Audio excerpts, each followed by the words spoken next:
Hello friends. तो जैसा कि आप लोग जानते हैं कि एसएससी जीडी की आंसर की आ गई है।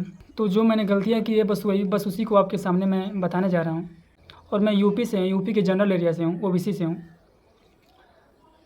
और मेरे फर्स्ट अटेम्प्ट में 55 क्वेश्चन सही थे, जिसमें हिंदी 19 और मैथ 12 और रीजनिंग 18 और जीके 6 जीके 6 सही थे। तो उस टाइम मेरा सिलेबस भी कंप्लीट नहीं था, क्योंकि मैंने RWA से जो फाउंडेशन बैच है मैथ का वो लिया था दीपक भाटी सर का। तो उस टाइम मेरा अभी सिलेबस कंप्लीट नहीं हुआ था। और इस टाइम सेकेंड अटैम्प्ट में मेरा सिलेबस कंप्लीट था।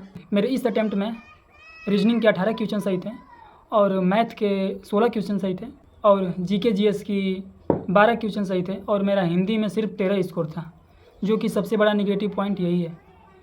और मैंने सबसे बड़ी गलती की है आते हुए प्रश्न को गलत करना। मैंने आते हुए क्वेश्चंस को मैंने गलत कर चुका है। बस मैं यही कहूँगा कि अगर आप फर्स्ट टाइम एग्ज़ाम दे रहे हो तो सबसे पहले अपना सिलेबस कंप्लीट करो। और हाँ, प्रैक्टिस पर फोकस करो, सिर्फ प्रैक्टिस पे।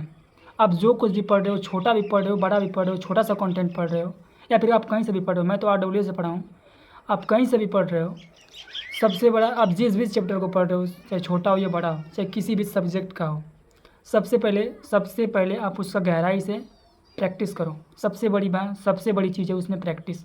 अगर प्रैक्टिस नहीं है तो कुछ भी नहीं है मेरे भाई।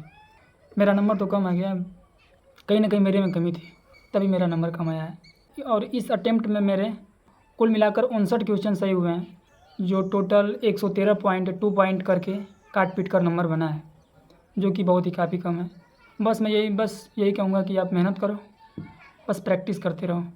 प्रैक्टिस छूटेगी तो सारा खेल ख़त्म हो जाएगा। ओके, धन्यवाद।